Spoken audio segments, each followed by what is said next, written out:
De Meursault à Nuit-Saint-Georges, Didier Guyot et Frédéric Marchand ont arpenté les vignes et exploré les caves, une bougie à la main.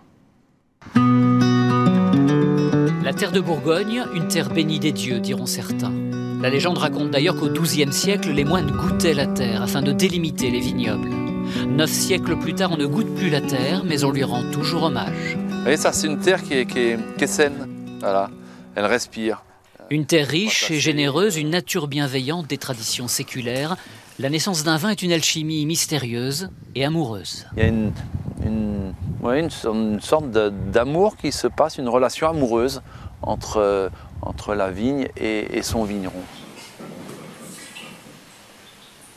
Et quand le mariage entre terre et vigneron est réussi, c'est un instant magique de dégustation, comme ici au domaine Faivelet.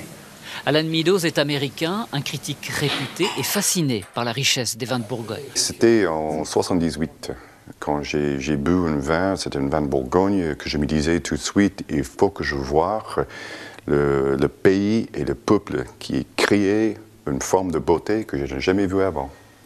Ils ont cette histoire et le raffinement, siècle après siècle après siècle.